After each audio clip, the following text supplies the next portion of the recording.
ঈদুল ফিতর, আরেকটা কি ঈদুল আযহা। এই দুইটা ঈদ কোন জায়গা থেকে আসছে?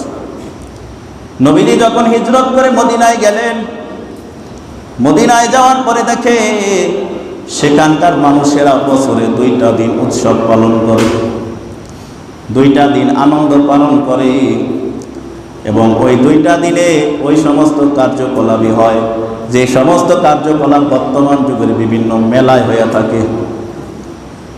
মদিনার লোকেরা বছরে 2টা দিন ঈদ পালন করত, মানে উৎসবের দিন পালন করত। তারা উৎসব পালন করত বর্তমান যুগে যে মেলায় যেরকম উৎসব হয়, গান বাজনা, ঢোল তবলা, নাচানাচি আর ফালাফল। তো মদিনার লোকেরাও এরকম 2টা দিন এরকম আনন্দ পালন করত, নাচানাচি করত, গান বাদ্য বাজাইত, এরকম ভাবে তারা পালন করত। নবীজি বললেন, না না, এটা মুসলমানদের কাম্য হতে পারে না। মুসলমানদের ঈদ আল্লাহ তাআলা قد أبدلكم الله بهما خيرا منهما يوم الأضحى ويوم الفطر। আল্লাহ তাআলা আমাদেরকে যে হায়াত বৃদ্ধি করে পুরো রমজান মাসটা কাটানোর তৌফিক দান করেছেন, এর শুকরিয়া যদি আমি আপনি কিয়ামত পর্যন্ত আদায় করি, এর শুকরিয়া আদায় হবে না। দেখা গেছে অনেক মানুষ রমজানের আগে মারা গেছে, আবার অনেক মানুষ দেখা গেছে রমজানের মাঝামাঝি সময় তারা বিদায় হয়ে গেছে। আল্লাহ তাআলা সুস্থ শরীরে যে আমাদেরকে রমজানের শেষ জুমা পর্যন্ত পৌঁছে দিয়েছেন, এটা আল্লাহ তাআলার একটা নিয়ামত যে আল্লাহ তাআলা আমাদেরকে রমজান মাসটা পার করার জন্য হায়াত বৃদ্ধি করে দিলেন। আবার সামনে রমজান এরকমও থাকবে অনেকেই এই রমজান মাস তাদের নসিবে আর হবে না, এটাই তাদের জীবন থেকে শেষ রমজান, সামনে রমজান আর তারা পাবে না। বহু মানুষ থাকবে এরকম। আল্লাহ তাআলা যারা এই রমজান মাসটাকে কদর করতে পেরেছে তাদের জন্য বড়ই সৌভাগ্যের বিষয়। আর যারা এই রমজান মাস কোন দিক দিয়ে আসলো আর কোন দিক দিয়ে চলে গেল, এক শ্রেণীর মানুষ এরকম রয়ে গেছে, তাদের জন্য এই রমজান মাস বড়ই অকল্যাণ বয়ে এনেছে। কারণ নবীজি একদিন যখন বয়ান করতে গেলে প্রথম সিঁড়িতে পা রাখলেন, তখন নবীজি উচ্চ কণ্ঠে বলে উঠলেন আমিন। মিম্বরের দ্বিতীয় সিঁড়িতে পা রাখলেন, উচ্চ কণ্ঠে নবীজি বললেন আমিন। তৃতীয় সিঁড়িতেও যখন নবীজি পা রাখলেন বললেন আমিন। নবীজি যখন বয়ান শেষ করে মেম্বর থেকে নামলেন, সাহাবায়ে কেরাম বলেন, ইয়া রাসূলুল্লাহ, ইয়া হাবিবাল্লাহ, আজকে আমরা আপনাকে এমন একটা কাজ করতে দেখেছি, ইতিপূর্বে এমন কাজ করতে আমরা দেখিনি।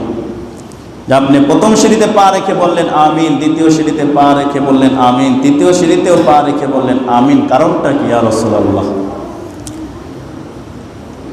নবীজি আবার জানায়া দিলেন, হে সাহাবায়ে কেরাম শোনো, আমি যখন মেম্বরের প্রথম সিঁড়িতে পা রেখেছি, জিবরিল আমিন আমার কানে কানে এসে বললেন, ইয়া রাসূলুল্লাহ, ইয়া হাবিবাল্লাহ, ওই ব্যক্তি ধ্বংস হয়ে যাক, ওই ব্যক্তির জন্য বড় হতভাগা, বড় হতভাগ্য, ওই ব্যক্তির জন্য বড় আফসোস, ওই ব্যক্তির উপরে আল্লাহ তাআলা লানত বর্ষিত হোক যে ব্যক্তি রমজান মাস পাওয়ার পরে নিজের জিন্দেগির গুনাহগুলোকে মাফ করাইতে পারে নাই, সে ধ্বংস হয়ে যাক। নবীজি জিবরিলের এই মতের সাথে মত মিলায়া বললেন আমিন। অর্থাৎ হে জিবরিল, তুমি যেটাই রাজি, আমি নবীজিও সেই সিদ্ধান্তে রাজি আছি, আল্লাহ কবুল করে নিক। হ্যাঁ, রমজান মাস পাইয়া যারা জীবনের গুনাহ মাফ করাইতে পারলো না তারা ধ্বংস হোক, আমি রাসূল এটা চাই। এই জন্য নবীজি বললেন কি আমিন। এর দ্বারা বোঝা যায় এই রমজান মাস কারো জন্য মঙ্গল বয়ে আনলো, আবার কারো জন্য এই রমজান মাস অমঙ্গল বয়ে আনলো। যারা রমজান মাসে কদর করেছে, রমজান মাসের সময়কে মূল্যায়ন করেছে, জীবনের গুনাহ মাফ করাইতে পেরেছে, এই রমজান মাস তাদের জন্য বড় কল্যাণ বয়ে আনলো। আর যারা এই রমজান মাস পাওয়ার পরেও আগের মতোই চলাফেরা, রোজার খবর নাই, তারাবির খবর নাই, আমলের খবর নাই, এমনি রমজান মাসটা জীবন থেকে চলে গেল, তারা ওই জিবরিল ফেরেশতার অভিশাপের নিচে পড়ে গেছে, নবীজির বদদোয়ার নিচেও তারা পড়ে গেছে। তাদের থেকে হতভাগা পৃথিবীতে আর একটাও নেই। এই কারণে মুসলমান, এই যে সামনে ঈদুল ফিতর আসতেছে, রমজান শেষ করে 30 দিন রোজা রাখার পরে আমাদের সামনে একটা উৎসবের দিন আসতেছে। এই উৎসবের দিনটার নাম হলো ঈদুল ফিতর। এই ঈদটা আল্লাহ তাআলা রোজাদারদের জন্য দান করেছে। যারা 30 দিন রোজা রেখেছে এবং তারাবি পড়েছে, রোজার মাসটাকে কদর করেছে, মূল্যায়ন করেছে, আল্লাহ তাআলা এর পরবর্তীতে একটু খুশির জন্য, আনন্দের জন্য, রোজাদারদেরকে সান্ত্বনা দেওয়ার জন্য ঈদুল ফিতরের ব্যবস্থা করছে। মুসলমানদের ঈদ হলো 2টা, মুসলমানদের উৎসবের দিন হলো 2টা। এই আমরা যে ঈদ পালন করি, একটা ঈদের নাম হলো ঈদুল ফিতর, আরেকটা ঈদের নাম হলো ঈদুল আযহা। ঈদুল ফিতর আরেকটা কি? ঈদুল আযহা। এই 2টা ঈদ কোন জায়গা থেকে আসছে? নবীজি যখন হিজরত করে মদিনায় গেলেন, মদিনায় যাওয়ার পরে দেখে সেখানকার মানুষেরা বছরে 2টা দিন উৎসব পালন করে, 2টা দিন আনন্দ পালন করে, এবং ওই 2টা দিনে ওই সমস্ত কার্যকলাপই হয় যে সমস্ত কার্যকলাপ বর্তমান যুগের বিভিন্ন মেলায় হয়ে থাকে। তো মদিনার লোকেরা বছরে 2টা দিন ঈদ পালন করত, মানে উৎসবের দিন পালন করত। তারা উৎসব পালন করত বর্তমান যুগে যে মেলায় যেরকম উৎসব হয়, গান বাজনা, ঢোল তবলা, নাচানাচি আর ফলাফল। তো মদিনার লোকেরাও এরকম 2টা দিন এরকম আনন্দ পালন করত, নাচানাচি করত, গান বাদ্য বাজাইত, এরকম ভাবে তারা পালন করত। নবীজি বললেন, না না, এটা মুসলমানদের কাম্য হতে পারে না। মুসলমানদের ঈদ আল্লাহ তাআলা قد أبدلكم الله بهما خيرا منهما يوم الأضحى ويوم الفطر। আল্লাহ তাআলা মুসলমানদের জন্য এই 2টা দিনের বদলায়, এই 2টা দিন থেকে উত্তম 2টা দিন তোমাদেরকে দান করছেন। একটা দিন হলো ঈদুল আযহা, আর একটা দিন হলো ঈদুল ফিতর। আল্লাহ তাআলা তোমাদেরকে এই 2টা দিনের বদলায় উত্তম 2টা দিন দান করছে। একটা হলো ঈদুল ফিতর, আরেকটা হলো কি? ঈদুল আযহা। এই কারণে মুসলমান আজকে উৎসবের শেষ নাই। যত উৎসবের দিন আজকে আবিষ্কার হয়েছে, এর মধ্যে থেকে মাত্র 2টা উৎসবের দিন মুসলমানদেরকে অনুমতি দেওয়া হয়েছে। এছাড়া যত উৎসবের দিন আজকে আবিষ্কৃত হয়েছে, এই কোনোটার সাথে, এগুলোর সাথে মুসলমানের সম্পর্ক নাই। আজকে তো উৎসবের দিনের শেষ নাই। জন্মদিনের উৎসব, পহেলা বৈশাখের উৎসব, 31st নাইটসের উৎসব, ভ্যালেন্টাইন্স ডে উৎসব,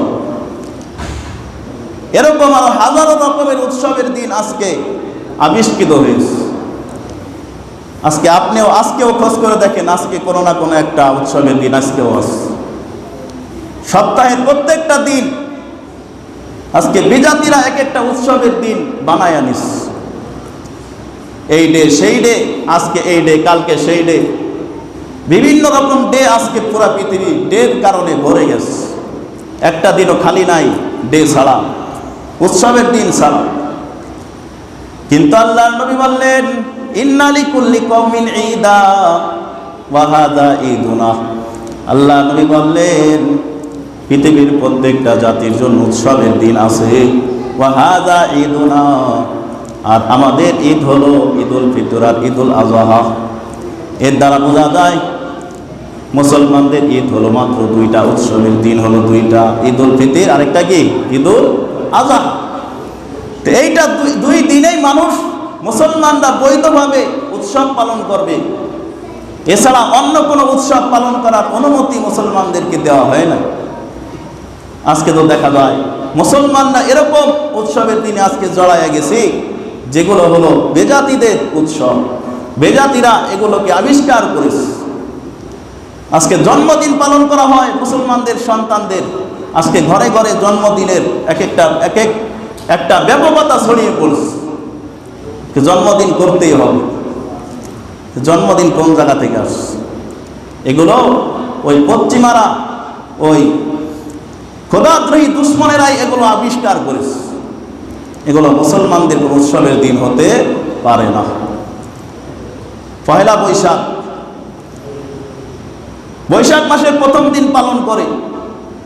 কিভাবে পালন করে? পান্তা ভাত আর ইলিশ মাছ দিয়া নারী পুরুষ একসাথে, বেগানা নারী আর পুরুষ একসাথে হাত ধরে চলে যায় এক শান্তি পান্তা ভাত খাওয়ার জন্য আর এক টুকরা ইলিশ ভাজা খাওয়ার জন্য। আবার কি পয়লা বৈশাখ পালন করার জন্য আবার এক শ্রেণীর এক রকমের পোশাকও বাইর করছে, এটা পয়লা বৈশাখের পোশাক। এগুলো মুসলমানদের কোনো কাম্য নয়, মুসলমানদের উৎসবের দিন এগুলো নয়, এগুলো মুসলমানদেরকে অনুমতি দেওয়া হয় না। এই কারণে মুসলমান আমাদের সামনে যে ঈদ আসতেছে, এটা ইসলামের পক্ষ থেকে মুসলমানদেরকে দান করা হয়েছে।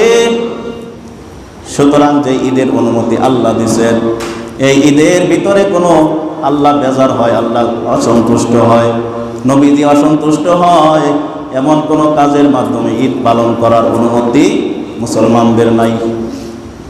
আল্লাহর দেওয়া উৎসবের দিন আল্লাহর মর্জি মোতাবেক আমাদের কাটাইতে হবে, পালন করতে হবে। এই ঈদের দিনের কি ফজিলত!